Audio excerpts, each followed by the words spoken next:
மீனா, செந்தில் 2 பேருமே சேர்ந்து வீட்டுக்கு சந்தோஷமா வராங்க. வந்த உடனே அரசி, கோமதி எல்லாருமே பார்க்குறாங்க. "வா மீனா, வா உள்ள வா" அப்படின்னு கூப்பிட்டு உட்கார வைக்கிறாங்க. பேசிட்டு இருக்காங்க. "ஆமா, உனக்கு ஒண்ணு தெரியுமா? கதிரு ரூ. 1,00,000 செலவு பண்ணியிருக்கான் தெரியுமா?" அப்படின்னு கோமதி சொல்றாங்க. அப்படியே பார்க்குறாங்க மீனா. "என்ன கதிர், எப்படி இருந்தது கோச்சிங் கிளாஸ் எல்லாம்? சென்னை எல்லாம் எப்படி இருந்தது?" அப்படின்னு மீனா கேட்குறாங்க. "ஆ எல்லாம் நல்லா தான் இருந்தது" அப்படின்னு கதிர் சொல்றாரு. "சரி, ராஜி எங்க?" "ராஜி உள்ள ஏதோ அசைன்மெண்ட் கொடுத்துருக்காங்கன்னு சொல்லிட்டு கதவை லாக் பண்ணிட்டு எழுதிட்டு இருக்கா" அப்படின்னு கதிர் சொல்றாரு. "ஓ, அப்படியா?" அப்படின்னு மீனா கேட்டுட்டு இருக்காங்க. "இங்க பாரு மீனா, ரூ. 1,00,000 பெரிய காசு இல்ல" அப்படின்னு சொல்றாங்க. "ஆமா ஆமா, தங்கம் விற்கிற விலைக்கு அவ்வளோ காசு தான் அது" அப்படின்னு மீனா சொல்றாங்க. "அப்போ 1 பவுன் எடுக்கலாம் இல்லடி?" அப்படின்னு சொல்றாங்க. "அத்தை, விற்கிற விலைவாசிக்கு 1 பவுன்லாம் எடுக்க முடியாது. 3/4 பவுன் வேணா எடுக்கலாம்" அப்படின்னு சொல்லிட்டு இருக்காங்க. அப்படியே கதிர் பார்க்குறாரு. பார்த்துட்டு, "சரி, நான் போய் ராஜை பார்த்துட்டு வரேன்" அப்படின்னு மீனா சொல்றாங்க. "என்ன, எங்கே போறீங்க?" "இல்லை இல்லை, அவ ஏதோ அசைன்மெண்ட் எழுதிட்டு இருக்கா, டிஸ்டர்ப் பண்ண வேண்டாம்" அப்படின்னு கதிர் சொல்றாரு. "அப்படியா கதிர், ஓகே ஓகே" அப்படின்னு மீனா பேசிட்டு இருக்காங்க. "சரி, நான் போயிட்டு வரேன்" அப்படின்னு செந்தில் அங்கேருந்து போறாரு. மீனா அப்படியே பார்க்குறாங்க. சரி, ராஜுக்கிட்ட போய் நம்ம பேசலாம் அப்படின்னு சொல்லிட்டு அப்படியே போறாங்க. போயிட்டு ரூம் அப்படியே ஓப்பன் பண்ணி பார்க்குறாங்க. பார்த்தா காதில் ஹெட்செட் அப்படியே யூஸ் பண்ணிட்டு அப்படியே படிச்சிட்டு இருக்காங்க. "என்ன இவ பாட்டு கேட்டுட்டே படிச்சிட்டு இருக்கா?" அப்படின்னு சொல்லிட்டு அப்படியே பார்க்குறாங்க. பார்க்கும்போது, கதிர், கம்முனு இரு கதிர், எதுக்காக நீ இப்படி பண்ணிட்டு இருக்க? இப்படி நீ பேசிட்டே இருந்தா என்னால எதுவுமே பண்ண முடியாது தெரியுமா? நீ எப்போ பார்த்தாலும் ஏன் இப்படி பண்ணிட்டு இருக்க? நீ ஏன் இப்படி மாறிட்ட? நானே உனக்கு உலகம்னு சொல்லிட்டு என்னை எதுக்கு சுற்றி சுற்றி வர?" அப்படின்னு சொல்லிட்டு கதிர்கிட்ட பேசிட்டு இருக்காங்க. அதை எல்லாமே மீனா கேட்குறாங்க. கேட்டுட்டு அப்படியே சிரிக்கிறாங்க. கதிர், என்ன கதிர், விடு கதிர்" அப்படின்னு பேசிட்டு இருக்காங்க. அப்படி தோள் மேலே கை வைக்கிறாங்க. "என்ன நீ நீ எப்போ பார்த்தாலும் ஞாபகம் வச்சுட்டே இருக்க" அப்படின்னு பேசிட்டே இருக்காங்க. திரும்பி பார்த்தா மீனா. "என்னம்மா, என்ன பேசிட்டு இருக்க? ஃபோன்ல ஏதோ பேசிட்டு இருக்கா மாதிரி இருக்கு" அப்படின்னு மீனா கேட்குறாங்க. "அக்கா, ஒன்றும் இல்லை" அப்படின்னு வெட்கப்படுறாங்க. "என்ன ராஜி, வெட்கலாம் படுற? சரி, என்ன நடந்தது? சென்னை போன எல்லா கதையும் என்கிட்ட சொல்லு" அப்படின்னு மீனா கேட்குறாங்க. "அக்கா, என்ன கதிர் உன்னை சுற்றி சுற்றி வரான்? ஏன்டா இப்படி பண்ணுற? என்னை தொடாதடா, எல்லாமே பேசிகிட்டு இருக்க. அப்போ சென்னைக்கு போய் என்ன பண்ண? உண்மையே சொல்லு" அப்படின்னு மீனா கேட்குறாங்க. "அக்கா, ஒன்றும் இல்லைக்கா." "ஏய், வாய மூடு, வெக்கப்படாத, சொல்லு, என்ன நடந்துச்சு சொல்லு." "சரிங்க வாங்க" அப்படின்னு காதுகிட்ட சொல்கிறாங்க. "நாங்கள் 2 பேரும் சேர்ந்து வாழ்ந்துட்டோம்" அப்படின்னு சொல்லிட்டு. அதை கேட்டோடனே மீனா சந்தோஷப்படுறாங்க. "ஏய், என்ன ஆனால் உங்களுக்கு எப்படி இப்படிலாம் முடியுதுன்னு தெரியல. இங்கே அத்தை மாமா 2 பேரும் பிரிஞ்சு கஷ்டப்படுறாங்க. இங்கே அவ்வளோ கஷ்டப்பட்டாலும் நீங்கள் ஹனிமூன் கொண்டாடி இருக்கீங்க, அதுவும் சென்னை போயிட்டு. அங்கே போயிட்டு ஐபிஎஸ் ஆகுன்னு பார்த்தா நீ அம்மாவாகிறதுக்கு போயிருக்க" அப்படின்னு மீனா சொல்கிறாங்க. அப்படியே ராஜி வைக்கப்பட்டு சிரிக்கிறாங்க. "அக்கா, இதெல்லாம் எதிர்பாராம தான்க்கா நடந்தது" அப்படின்னு சொல்லிட்டு. தெரியுது தெரியுது, எல்லாம் எதிர்பாராம தான் நடந்தது" அப்படின்னு சொல்லிட்டு 2 பேருமே சேர்ந்து பேசிகிட்டு இருக்காங்க. "சரி வாங்க" அப்படின்னு சொல்லிட்டு 2 பேருமே போகிறாங்க. அங்கே கோமதி சமையல் பண்ணிகிட்டு இருக்காங்க. பின்னாடியே ராஜி, மீனா 2 பேருமே நிற்கிறாங்க. "அத்தை, அவங்கக்கிட்ட ஒரு முக்கியமான விஷயம் சொல்லணும்" அப்படின்னு மீனா சொல்கிறாங்க. "அக்கா, கம்முனு இருக்கா, எதுவும் சொல்லாதீங்க" அப்படின்னு ராஜி சொல்கிறாங்க. "சரி சரி, அவங்களுக்கு ஒன்று தெரியுமா? எனக்கு ரொம்ப கஷ்டமாக இருக்குது, அவர் இன்னும் கூட என்கிட்ட பேசவே இல்லை" அப்படின்னு கோமதி சொல்கிறாங்க. "இன்னுமா லப்பர் மாதிரி இழுத்துட்டு இருக்கு? அட போங்க அத்தை, சும்மா விட்டு தள்ளுங்க. அவரா பேசினா பேசிட்டோன்னு அவரை கண்டுக்காம விடுங்க, தானா வழிக்கு வருவார்" அப்படின்னு மீனா சொல்கிறாங்க. "ஆமாம், உங்களை மாதிரிலாம் என்னால் இருக்க முடியாதுடி. என்னை தொட்டு தாலி கட்டின புருஷன், அவர் என்கிட்ட பேசலாம் எனக்கு எப்படி இருக்கும்? கஷ்டமாக இருக்கும்ல, ஏன்டி இப்படி பேசிகிட்டு இருக்கீங்க?" அப்படின்னு கேட்குறாங்க. "ஆமாம், நான் சொல்கிறத நீங்கள் எங்கே கேட்குறீங்க? மயிலே மயிலே, நான் இறகு போடாத அத்தை. நீ எதுக்குடி அந்த தங்கமயிலை பற்றி பேசுகிற? அவளை பற்றிலாம் இங்கே பேசாத" அப்படின்னு சொல்கிறாங்க. "ஐயோ அத்தை, நான் அவங்கள பற்றி பேசல, ஒரு பறவையை பற்றி பேசிகிட்டு இருக்கேன்." "சரி, நான் வேற சொல்கிறேன். இங்கே பாருங்க, பொறுமையாக இருங்க, மாமா உங்ககிட்ட கண்டிப்பாக பேசுவார்" அப்படின்னு மீனா சொல்கிறாங்க. "ஆமாடி, எல்லாம் கரெக்டு தான். இந்த பாருங்க, ராஜி கதிர் 2 பேரும் சேர்ந்து சந்தோஷமாக முதலிரவுலாம் கொண்டாடிட்டு வந்திருக்காங்க. அதுவும் நீங்கள் கல்யாணம் பண்ணதுக்காக சண்டை போட்டுட்டு இருக்கீங்க" அப்படின்னு மீனா சொல்கிறாங்க. "ஏய், என்னடி சொல்கிற, என்ன சொல்கிற?" அப்படின்னு கேட்குறாங்க கோமதி. "ஐயோ, உளறிட்டேனே" அப்படின்னு மீனா அப்படியே பார்க்குறாங்க. "அப்படியா, சரி சரி. ஆமாம், என்ன இவ்வளோ நாள் என்ன பண்ணிட்டு இருந்தீங்க? 2 பேரும் சேர்ந்து இவ்வளோ லேட்டாக வாழ்வீங்க?" அப்படின்னு கோமதி கேட்குறாங்க.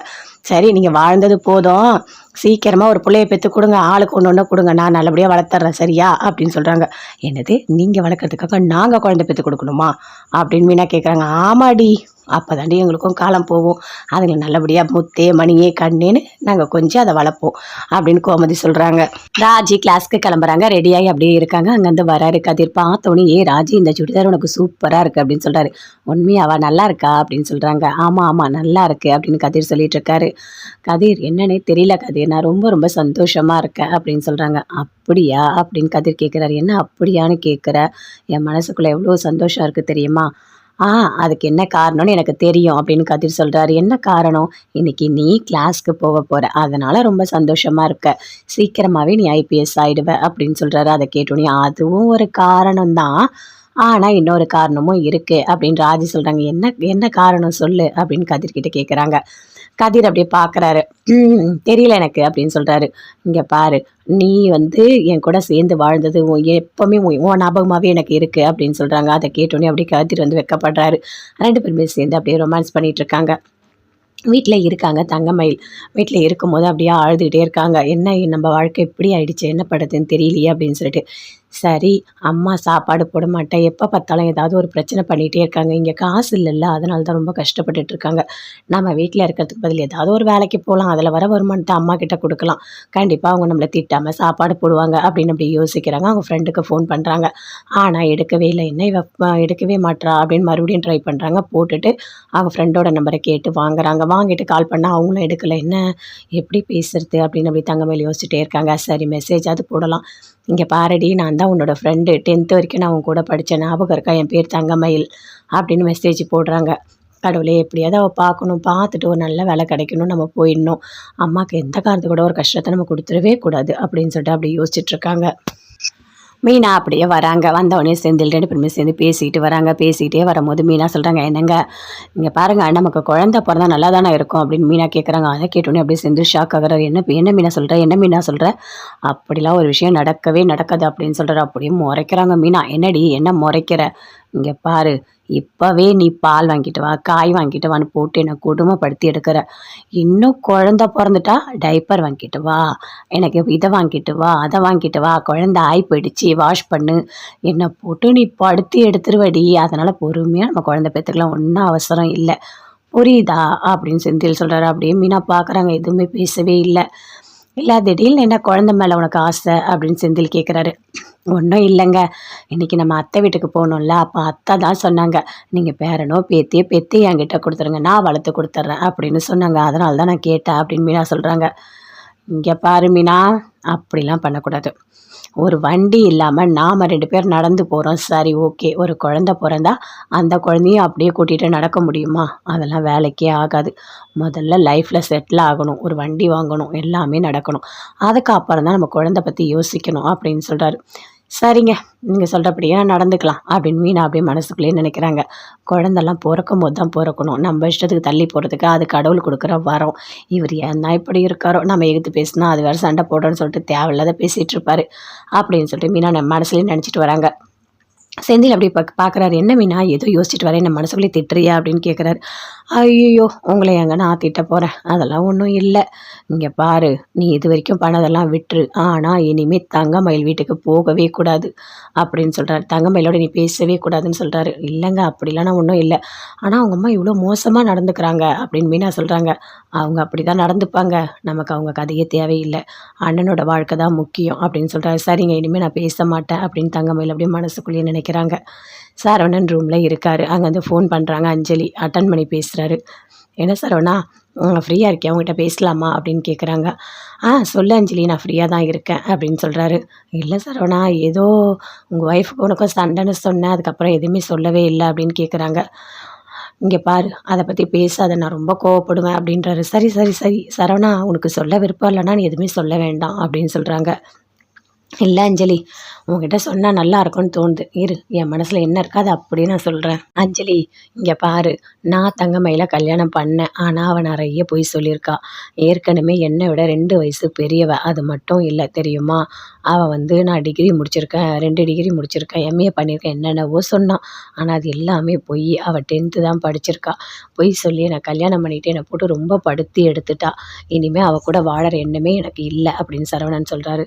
"சரவணா, ஒரு பொண்ணு இவ்ளோ பொய் கூட சொல்லுவாங்களா?" அப்படின்னு சொல்லிட்டு அஞ்சலி கேட்குறாங்க. "சொல்லியிருக்காளே, என்ன டெய்லி அவ்ளோ டென்ஷன் ஆக்கிட்டே இருப்பா. ஒண்ணுமே தெரியாத மாதிரி இருப்பா தெரியுமா? இனிமே அவ கூட சேர்ந்து வாழற எண்ணமே எனக்கு இல்ல. நான் டிவோர்ஸ் கேட்டிருக்கேன். சீக்கிரமா டிவோர்ஸ் கிடைச்சிரும். அதுக்கப்புறம் நான் நிம்மதியா இருப்பேன். நான் இப்பவே நிம்மதியா தான் இருக்கேன் அவ இல்லாம." அப்படின்னு சரவணன் சொல்றாரு. "என்ன சரவணா, உன் வாழ்க்கையில இவ்ளோ பெரிய கஷ்டம் நடந்திருக்கு. நான் உன்ன விரும்பினேன். அந்த கல்யாணமும் நடக்கல. நான் ஒருத்தன கல்யாணம் பண்ணேன். அந்த வாழ்க்கையும் நல்லா இல்ல. நீ ஒரு பொண்ண கல்யாணம் பண்ண. அந்த வாழ்க்கையும் நல்லா இல்ல. எல்லாமே ரொம்ப பாவம் தான் சரவணா." அப்படின்னு சொல்லிட்டு ரொம்ப ஃபீல் பண்ணி சொல்றாங்க. "ஆமா. அஞ்சலி உன்னையே நான் கல்யாணம் பண்ணி இருந்திருக்கலாம், ஆனால் என் வாழ்க்கையே ஒன்றும் இல்லாமல் போயிடுச்சு அப்படின்னு சொல்லிட்டு மனசுல நினைக்கிறாரு. என்ன சரவணா நான் பேசிகிட்டே இருக்கேன் அமைதியாக இருக்கேன் அப்படின்னு அஞ்சலி கேட்குறாங்க. அதெல்லாம் ஒன்றும் இல்லை, சரி நான் அப்புறம் ஃபோன் பண்ணுறேன் அப்படின்னு சரவணன் ஃபோனை வைக்கிறாரு. அஞ்சலி ரொம்ப ஃபீல் பண்ணுறாங்க. சரவணா உன்னை நான் எந்த அளவுக்கு லவ் பண்ணேன் தெரியுமா, உன் கூட வாழணும்னு நான் எவ்வளோ ஆசைப்பட்டேன் தெரியுமா, நான் உன்கிட்ட கேட்டேன் என்னை கல்யாணம் பண்ணிக்கணும்னு சொல்லிட்டு, நீயும் உங்கள் அப்பா கிட்ட போய் பேசினா உங்கள் அப்பா வேணான்னு சொல்லிட்டாரு. நம்ம பிரிஞ்செல்லாம் வேண்டாம், இந்த லவ்வெல்லாம் வேண்டாம், எங்கள் அப்பாவுக்கு பிடிக்கலன்னு ஒரே வார்த்தையிலே முடிச்சிட்டேன். ஆனால் இப்போ பாரு உன் வாழ்க்கையும் ஒன்றும் இல்லை, என் வாழ்க்கையும் ஒன்றும் இல்லை, நம்ம இப்படி கஷ்டப்படணும்னு கடவுள் நம்ம தலையில் எழுதியிருக்காரு அப்படின்னு சொல்லிட்டு அஞ்சலி ஒரு பக்கம் யோசிக்கிறாங்க. இன்னொரு பக்கம் சரவணன் படுத்துக்கிட்டே யோசிக்கிறாரு. நான் அஞ்சலியை கல்யாணம் பண்ணியிருந்தா ஒரு வேளை நல்லா இருந்திருக்கலாம் போல இருக்குது, எனக்கு ரொம்ப கஷ்டமாக தான் இருக்குது அப்படின்னு அவரும் ஒரு பக்கம் யோசிக்கிறாரு. ராஜி கதிர் 2 பேருமே வெளியே வராங்க. அம்மா நான் கிளாஸில் போய் விட்டுட்டு வரேன் அப்படின்னு கதிர் சொல்கிறாரு. அப்படியே பார்க்குறாரு. என்னடா 2 பேரும் ரொம்ப சந்தோஷமாக இருக்கீங்க போல இருக்கு அப்படின்னா கோமதி கேட்குறாங்க. சரி சரி நீங்கள் சந்தோஷமாக இருக்கிறது தான் பெற்றவங்க விரும்புவாங்க சரியா அப்படின்னு சொல்கிறாங்க. அதை கேட்டோன்னே அப்படியே பார்க்குறாரு கதிர். இங்கே பாருடா ஒரு பேரனோ பேத்தியோ எனக்கு பெற்று கொடுத்துருங்க, நான் வளர்க்குறேன், நீங்கள் கவலைப்படாதீங்க, உங்கள் வேலையை நீங்கள் பாருங்கள் நான் பார்த்துக்கிறேன் அப்படின்னு கோமதி சொல்கிறாங்க. அப்படி ராஜி வைக்கப்படுறாங்க. கதிரும் அப்படி பார்க்குறாரு. என்னம்மா அது டீல் இப்படிலாம் பேசுகிறேன் அப்படின்னு சொல்லிட்டு. ஏன்டா நான் பேசக்கூடாதா, நான் கேட்கறதுலாம் நல்லது தான்டா கேட்குறேன் அப்படின்னு கோமதி சொல்கிறாங்க. அம்மா கிளாஸ்க்கு டைம் ஆகுது, நான் போயிட்டு வரட்டுமா அப்படின்னு சொல்லிட்டு 2 பேருமே சேர்ந்து போகிறாங்க. ஏய் நீ ஏதாவது சொன்னியா அம்மா கிட்ட, அம்மா என்ன திடீர்னு ஒரு மாதிரி கரெக்டாக கேட்குறாங்க குழந்தை பெற்று கொடுங்கன்னு அப்படின்னா கதிர் கேட்குறாரு. நான் நடந்ததா சொன்னேன் அப்படின்னு ராஜ் சொல்கிறாங்க. நடந்ததை சொன்னியா, ஏண்டி சொல்கிற, எங்கள் அம்மா கிட்ட போய் என்னதான் சொன்னேன் அப்படின்னு கதிர் கேட்குறாரு. நான் உண்மையை தான் சொன்னேன் அப்படின்னு சொல்லிட்டு அப்படி வைக்கப்படுறாங்க. அட கடவுளே ஏண்டி நீ இப்படி இருக்க அப்படின்னு சொல்லிட்டு கதிர் திட்டுறாரு. இங்கே பாரு கதிர், நான் ஒன்றும் அம்மா கிட்டலாம் சொல்லலை, உங்கள் அம்மா கிட்ட நான் மீனாக்கா என்கிட்ட கேட்டாங்க, அவங்கக்கிட்ட நான் உண்மையை சொன்னேன், அவங்க அத்தைக்கிட்ட சொல்லிட்டாங்க அப்படின்னு ராஜி சொல்கிறாங்க. அதை கேட்டோன்னே அப்படியே கதிர் வைக்கப்படுறாரு.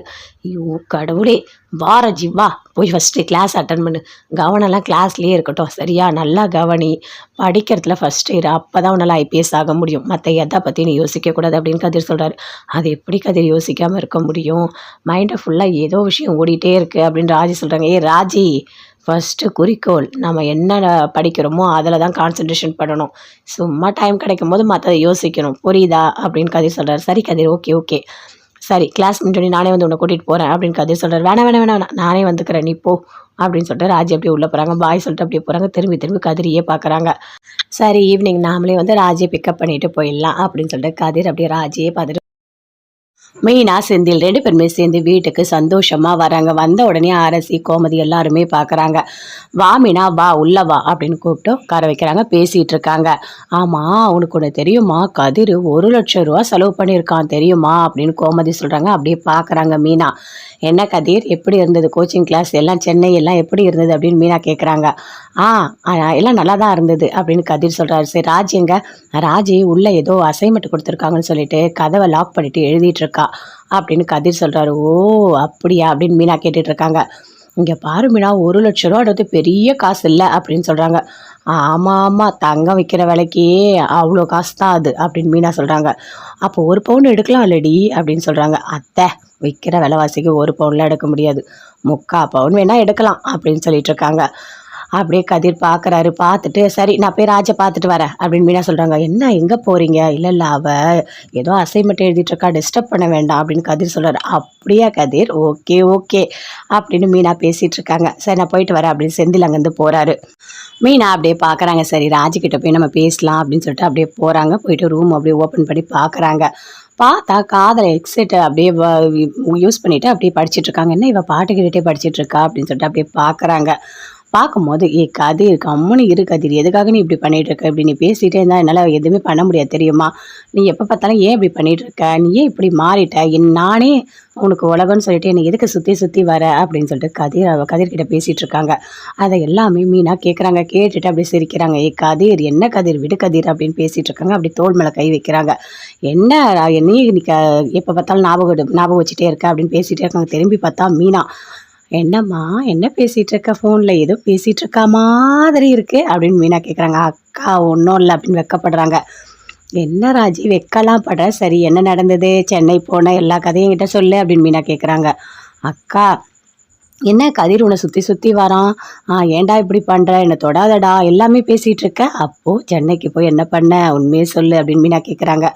அக்கா ஒன்றும் இல்லைக்கா. ஏய் வாய்முடு, வெக்கப்படாத, சொல்லு என்ன நடந்துச்சு சொல்லு. சரிங்க வாங்க அப்படின்னு காதுகிட்ட சொல்கிறாங்க. நாங்கள் 2 பேரும் சேர்ந்து வாழ்ந்துட்டோம் அப்படின்னு சொல்லிட்டு. அதை கேட்டோடனே மீனா சந்தோஷப்படுறாங்க. ஏய் என்ன ஆனால் உங்களுக்கு எப்படி இப்படிலாம் முடியுதுன்னு தெரியல. இங்கே அத்தை மாமா 2 பேரும் பிரிஞ்சு கஷ்டப்படுறாங்க. இங்கே அவ்வளோ கஷ்டப்பட்டாலும் நீங்கள் ஹனிமூன் கொண்டாடி இருக்கீங்க, அதுவும் சென்னை போயிட்டு. அங்கே போயிட்டு ஐபிஎஸ் ஆகுன்னு பார்த்தா நீ அம்மாவாகிறதுக்கு போயிருக்க அப்படின்னு மீனா சொல்கிறாங்க. அப்படியே ராஜி வைக்கப்பட்டு சிரிக்கிறாங்க. அக்கா இதெல்லாம் எதிர்பாராம தான்க்கா நடந்தது அப்படின்னு சொல்லிட்டு. தெரியுது தெரியுது, எல்லாம் எதிர்பாராம தான் நடந்தது அப்படின்னு சொல்லிட்டு 2 பேருமே சேர்ந்து பேசிகிட்டு இருக்காங்க. சரி வாங்க அப்படின்னு சொல்லிட்டு 2 பேருமே போகிறாங்க. அங்கே கோமதி சமையல் பண்ணிகிட்டு இருக்காங்க.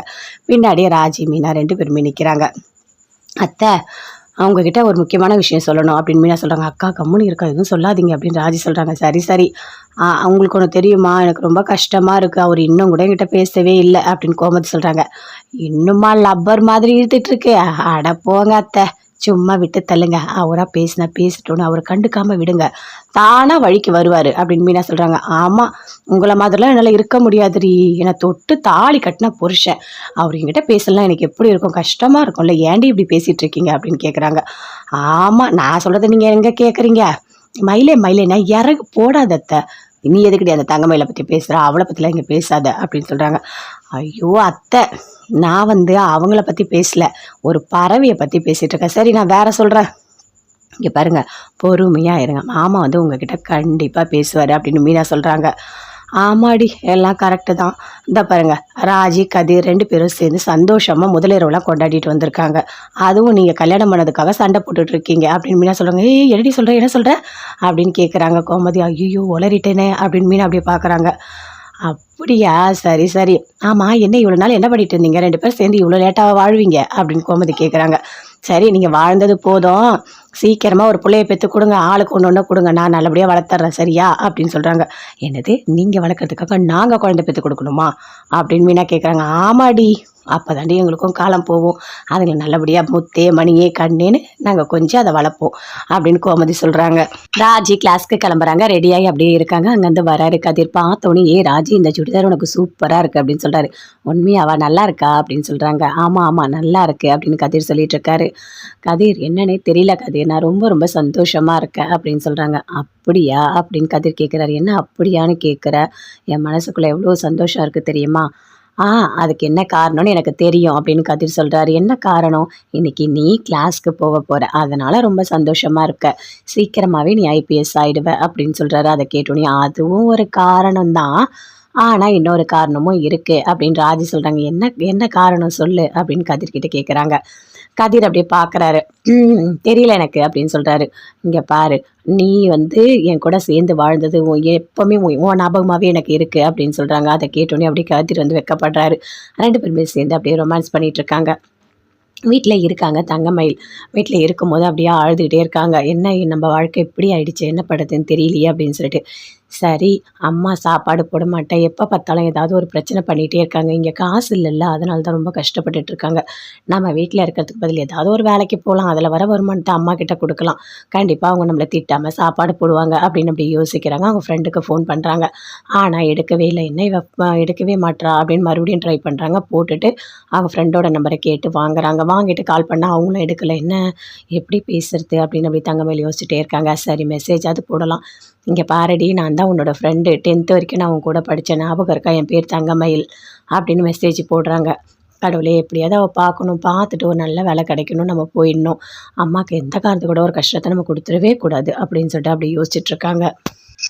மீனா அப்படியே வராங்க. வந்தவொடனே செந்தில் 2 பேருமே சேர்ந்து பேசிக்கிட்டு வராங்க. பேசிக்கிட்டே வரும்போது மீனா சொல்கிறாங்க, என்னங்க இங்கே பாருங்கள், நமக்கு குழந்தை பிறந்தா நல்லா தானே இருக்கும் அப்படின்னு மீனா கேட்குறாங்க. அதை கேட்டோன்னே அப்படியே செந்தில் ஷாக் ஆகிறார். என்ன மீனா சொல்கிற, என்ன மீனா சொல்கிற, அப்படிலாம் ஒரு விஷயம் நடக்கவே நடக்காது அப்படின்னு சொல்கிறார். அப்படியே முறைக்கிறாங்க மீனா. என்னடி என்ன முறைக்கிற, இங்கே பாரு, இப்போவே நீ பால் வாங்கிட்டு வா, காய் வாங்கிட்டு வான்னு போட்டு என்னை கொடுமைப்படுத்தி எடுக்கிற, இன்னும் குழந்த பிறந்துட்டா டைப்பர் வாங்கிட்டு வா, எனக்கு இதை வாங்கிட்டு வா, அதை வாங்கிட்டு வா, குழந்த ஆய் போயிடுச்சு வாஷ் பண்ணு, என்னை போட்டு நீ படுத்தி எடுத்துருவடி, அதனால் பொறுமையாக நம்ம குழந்தை பெற்றுக்கலாம், ஒன்றும் அவசரம் இல்லை, புரியுதா அப்படின்னு செந்தில் சொல்கிறாரு. அப்படியே மீனா பார்க்குறாங்க, எதுவுமே பேசவே இல்லை. இல்லை திடீர்னு என்ன குழந்தை மேலே உனக்கு ஆசை அப்படின்னு செந்தில் கேட்குறாரு.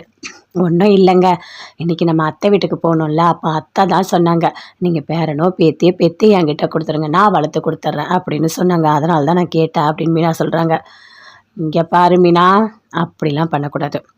ஒரு வண்டி இல்லாமல் நாம் 2 பேர் நடந்து போகிறோம், சரி ஓகே. ஒரு குழந்த பிறந்தா அந்த குழந்தையும் அப்படியே கூட்டிகிட்டு நடக்க முடியுமா? அதெல்லாம் வேலைக்கே ஆகாது. முதல்ல லைஃப்பில் செட்டில் ஆகணும், ஒரு வண்டி வாங்கணும், எல்லாமே நடக்கணும். அதுக்கப்புறம் தான் நம்ம குழந்தை பற்றி யோசிக்கணும் அப்படின்னு சொல்கிறாரு.